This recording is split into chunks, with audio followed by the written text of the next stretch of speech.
Hey guys, what's up? Pork Chopper here, and today we are looking at the brand new hero Yin and give it my first impressions and a little bit of a guide, as it's too early, especially with the new patch, to really see how good Yin will be. But after playing with her and against her several times, I can definitely give you some good tips to help you out. Let me know below what you think of Yin. Is she too strong, too weak, do you like her or not? Let me know down below in the comments. Firstly, Yin's abilities are Fury and Growth, and is a melee carry which can be played in the safe lane role and even the off lane role. You want to build her like a usual carry, power, crit, lifesteal, you name it. The only difference I have noticed is that early game attack speed is really good, and you would want to add lifesteal to your deck maybe earlier than you would to other carries. Lifesteal usually is a late game card, but due to Yin's pure lack of health and having to get up close and personal to the enemy heroes, you're going to be very vulnerable. You need your support early game to help you out here, and late game on your team to peel away, or you're going to die very quickly and have no impact on fights. So the cards I think work quite well with her are Whirlwind and Manstone Gem. Both are great for that early game attack speed and power. It does depend on which one you prefer to focus on more, that's personal preference. For Lifesteal, Brand of the Iron Eater isn't too bad card, nor neither is Oasis Siphon. Then for the rest of the build, you build her as the same as the rest of the carries. You don't need mana, as her abilities, which we'll get to in next, hardly cost any mana. So let's first talk about her kit. First, her basic attack. The unique thing here is that it has somewhat a range to it, as you can see me showing you right now. It does 55 basic attack damage at level 1 and it has a 0.85 card scaling, which is usual for a carry. It also does no cleave damage. While using the ability Windburn, this increases the range to 1050 units, again shown on screen. It's quite the difference. It lasts 6 seconds and has a 100% cleave rating. This means it goes through all enemies in that straight line. Great for wave clearing and if you need to finish an enemy half off at range or even through minions. Mana cost is very low, but with all her abilities, upgrading it only reduces the cooldown to 8 seconds at level 4, which pretty much means you can spam it non-stop at that point. For me, it took a while to adjust to this, but you still need to be deadly accurate with her like any other carry. With a whip it doesn't feel like it, but trust me, you still have to be on point. Next is Lash Kick, her only ability that does damage. With a 650 unit range, she can latch onto any hero or minion, ally or foe and jump onto them, dealing a small amount of damage, of course if they are the foe. When first using this, I really didn't realise how short the range is, like it has killed me many times. You have to be pretty much in the same range of your usual basic attack range. So you ask, what's the point of it? Firstly, it's to escape enemies. It's a decent initiation tool. As you can see here, I go in a bit and get a bit lucky, but can escape and my team can finish them up. You can time it just right, so if you know an enemy is going to get out your range of your basic attack, you can latch onto them so their gap will be closed again. It's better than just using your Windburn for the extra additional range. It can lock down and secure those extra kills. But like I said, you have to be insanely close and can sometimes be hard to lock on if there's minions in the way. Cooldown doesn't change here, only thing that does is the extra damage. May not do much damage, but at level 4, 230 damage is decent enough.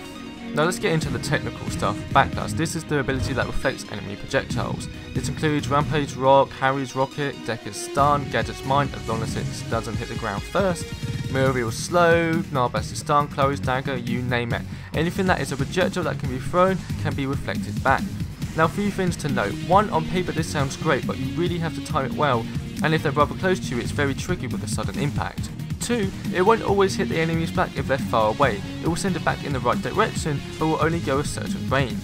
And 3, the cooldown can get really low, 4 seconds at level 4, so it can be used very frequently, but the mana cost rises to 75, so it's the most expensive ability for her. I'll go into this later with my overview of the hero. You want to unlock Backlash and Windburn straight away. Windburn for wave clear more in the offlane rule, and Backlash to counter those early game CC threats, for example a Decker support to help you stay alive. It denies them a lot of early game poking potential. Then it's honestly up to how the game is going. Personally, I don't upgrade Lash Kick as it only increases the damage. Reducing the cooldown on the other two abilities seems much more worth it. Set it between them. As much as it may seem cool to get the full second cooldown of Backlash, it may not be needed as much. Better use it on other abilities. The ultimate is Queeling Gale. With a decent radius, a whirlwind will appear. It will slow any projectiles in it and enemies in it too. It does no damage, but when it slows any type of projectile, and I mean any type, being basic attacks, so those high damage carries may be in for a nasty shock. It lasts 5 seconds at level 1, but hits 6 at level 3. Mana cost sticks to 75 and the cooldown can drop to a rather crazy only 40 seconds, which on paper sounds super strong, but the thing is you need to time this ultimate perfectly. You have to drop it during team fights, right in between the frontliners and the backliners, and the majority of the time the backliners will be the ones with projectiles. This will slow the frontliners and the backliners can't shoot through it, so it completely stops the team fight and your team hopefully can capitalise off it. If you don't know, you combo this with your backlash ability. Once they are slowed by your ultimate, you can reflect the projectiles back to their owners, including the basic attacks. You can see me here doing it to this Twin Blast, doing quite a significant amount of damage late game. Fun fact, it even works on Raptors, but doesn't do that much damage. But it's really hard to pull off, and that's really getting to my overall point that she is very much situational. For example, if the enemy team has no projectile heroes, instead they say have a steel support, get in the mid lane, etc., then she is a lot more useless. Yes, she can still do big damage, but honestly it makes her half as useful as she would before. Even if you're against those projectile type heroes, like an Howitzer or Narbash, it seems almost people are getting smart enough already and avoiding throwing things at her, and then a second she ults, people just retreat, so you have to wait for the right moment, and that moment doesn't come often in a standard game. If there are more two heroes on you, then the reflect won't help you much either, as one CC or stun and then you're gone. The reason why you need lifesteal so early on, you're very weak, and this keeps you in the fight to farm more. Panic ulting just doesn't work, and with not as much mobility from Elastic as expected, she really isn't just a high skilled hero, but requires enemy team composition to be in her favour, and them to not understand her kit, and at any high level that won't be the case too often.